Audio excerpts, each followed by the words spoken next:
Hello everyone, good morning. কেমন আছো তোমরা সবাই? আশা করছি সবাই খুব ভালো আছো আর আমি তো খুব ভালো আছি। তো নিয়ে চলে এলাম আবার সকাল থেকে একটা নতুন ভিডিও। তো এই যে দেখো সকালবেলা ঘুম থেকে উঠে নিয়ে উঠোন ঝাড় দিতে শুরু করে দিয়েছি। তারপরে বাকি সব কাজকর্ম করব। তো চলো পুরো ভিডিওটা দেখতে থাকো। সারাদিন কি করছি না করছি সবটাই শেয়ার করব। আশা করছি সবার খুব ভালো লাগবে। তো স্কিপ না করে পুরো ভিডিওটা দেখতে থাকো। আর আমাদের বাড়ির ভেতরের উঠোনটা যেমন বড়, বাড়ির পেছনের দিকটাও তেমনই বড়। সকালবেলা ঝাড় দিতে গেলে কোমর তো ব্যথা হবেই নিশ্চিত, সে যেই ঝাড় দিক না কেন। তো এই যে আমি ফটাফট করে উঠোনটা এখন ঝাড় দিয়ে নিচ্ছি, তারপরে যাব রান্নাঘরে। মাঝখানে আমি পুজো টুজো দিয়ে এসেছি। আর বাবা এই যে বাজার থেকে বাটা মাছ নিয়ে এসেছি, এগুলোকে এখন ভাজা করে রাখবো, টমেটোর চাটনি করব। আর রাত্রে তরকারি ছিল, আর এই বাটা মাছগুলো রান্না হবে রাত্রে, আর নষ্ট হয়ে যাবে সেই জন্য এখন ভাজা করে রাখবো। তো চলো মাছগুলোকে ফটাফট ভাজা করে নিই, তারপরে আবার সব বাকি কাজকর্মগুলো শুরু করে দিই। খাওয়া দাওয়া সেরে বাসন কোসন মেজে, না সরি, খাওয়া দাওয়া আজকে হয়নি, আজকে হলো সোমবার। সেই জন্য আমি না খেয়ে স্নান করে মানে শিব ঠাকুরের মাথায় জল ঢালি প্রতি সোমবারে। সেই জন্য এখন আমার কয়েকটা কাপড় চোপড় কাচার ছিল, এগুলো হলো শীতের জামা কাপড়, আমার একটা চাদর, আমার বরের দুটো সোয়েটার, এগুলো সব উঠিয়ে দিয়েছিলাম। তারপরে মাঝখানে আবার একটু একটু ঠান্ডা পড়েছিল, তখন বের করেছিলাম। তাই ভাবলাম এখন তো আর ঠান্ডার কোনো নাম নেই, সেই জন্য তাড়াতাড়ি করে উঠিয়ে দিই, কারণ আরও গরম পড়লে কাচতে খুব কষ্ট হয়ে যাবে। যাই হোক, কাছাকাছি কমপ্লিট হয়ে গেছে। এখন বাড়ির পেছনের দিকটায় চলে এসেছি মেলে দিতে। আর এখন যা রোদ্রু, তার 1.5-2 ঘন্টার মধ্যেই শুকিয়ে যায়। আর এখন হলো অনেকটাই সকাল, প্রায় 8টা কি 8:30 বাজে। আমার রান্নাবান্না কমপ্লিট। এখন আমি কাপড় চোপড়টা মানে কেচে নিয়েছি, এখন মেলে দেবো। মেলে দেওয়ার পরে তারপরে গিয়ে স্নানটা সেরে নেবো। তো তার আগে আমার ঘরটা একটু মুছে নেবো, কারণ সোমবার করে আমি প্রত্যেক সোমবারেই ঘর মুছে নিই, তারপরে শিবের মাথায় জলটা ঢালি। আমার ঘরে শিব ঠাকুর আছে। তো চলো পুরোটা দেখতে থাকো। আর এই যে ফটাফট করে আমার ঘরটা এখন মুছে নিচ্ছি, তারপরে স্নান করে এসে পুজোটা করে নেব। আর ওইদিকে সবাই এতক্ষণে খাওয়া দাওয়াটা শুরু করে দিয়েছে, কারণ আমাদের বাড়িতে অনেক সকাল সকাল খাওয়া দাওয়া হয়। দাদুর অনেক সকাল সকাল মানে খেতে হয়, না হলে দাদু একটা টাইমের মধ্যে খাওয়া দাওয়া করে, সকালে দুপুরে রাত্রে। সকাল 8:30টার মধ্যে, রাত্রে 8টার মধ্যে, আর দুপুর 1টার মধ্যে।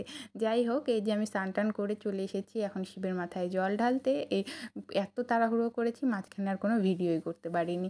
যাই হোক, এই যে ধূপ প্রদীপ এসব একটু শিব ঠাকুরকে দেখিয়ে নিচ্ছি। আমি আমার মতন করে পুজো করি।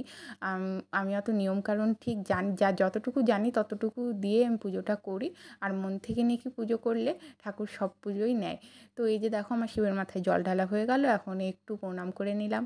তারপরে চলো খাওয়া দাওয়াটা সেরে নিই। আর এই যে ঠাকুরকে উপরে তুলে দিয়েছি। আর আমার এই ঠাকুর ঘরটা এতটাই ছোট হয়ে গেছে, এখানে নিয়ে শিবের মাথায় জলটাই ঢালা যায় না, ঢাললে নিচে পড়ে যায় জলটা। আর এই যে গোপালও বসে আছে, দুজনের জায়গা হওয়া বড় জুলুম।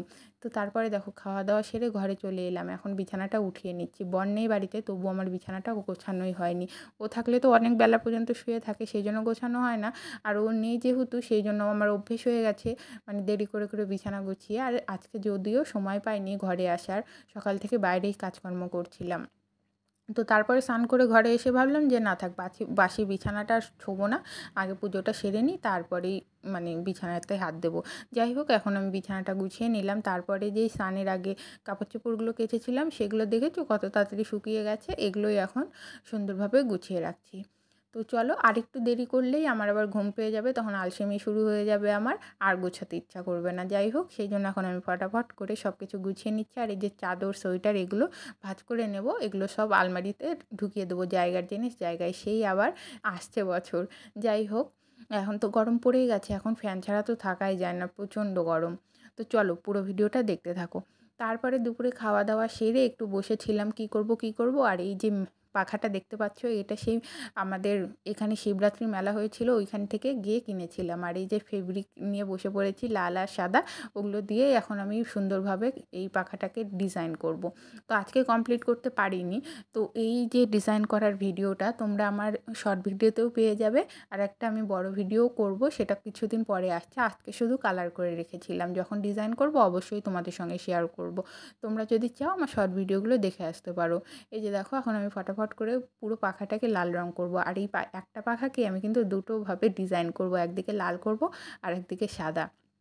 যাই হোক, তারপরে চলে এলাম আমার গোপালকে একটু সাজুগুজু করাতে, কারণ আমার গোপালের ঠোঁটের রং উঠে গেছে, সেটাকে এখন আমি সুন্দর করে করছিলাম। জানি না কতটা সুন্দর হয়েছে, যতটুকু পেরেছি করার চেষ্টা করেছি। আমার শর্ট ভিডিওতে দেখো, পেয়ে যাবে।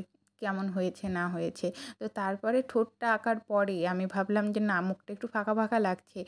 ভিডিওতে অনেক গপুকেই দেখি এরকম কপাল দিয়ে ডিজাইন। সেজন্য ইচ্ছে হলো আমারও একটু যে করে দিই। ফেব্রিক দিয়ে তো চাইলেই উঠিয়ে দিতে পারবো। সেই জন্য ভাবলাম যে চলো একটু করেই নিই। তো আমাদের যেমন সাজতে ইচ্ছা করে গোপালেরও তো সেরকম সাজতে ইচ্ছে করে, তাই না? সেজন্য একটু চেষ্টা করলাম সাজানোর। কেমন হয়েছে শর্ট ভিডিওতে গিয়ে দেখে বলো, কমেন্ট করো। আর এই যে দেখো আমার পাখাটা পুরো লাল রং করা হয়ে গেছে। আর এই রংটা এখনও ঠিকঠাকভাবে শুকায়নি, সেজন্য ডিজাইনও করতে পারবো না। ওটাকে শুকাতে দিলাম। আর এই সাইডে দেখো ফ্যান অফ করে আমি রং করছিলাম, না হলে রঙের কৌটোতে রং পুরো শুকিয়ে যেত। যাই হোক, আজকের ভিডিওটা তোমাদের কেমন লাগলো অবশ্যই জানিও। ভালো লাগলে লাইক, কমেন্ট, শেয়ার করে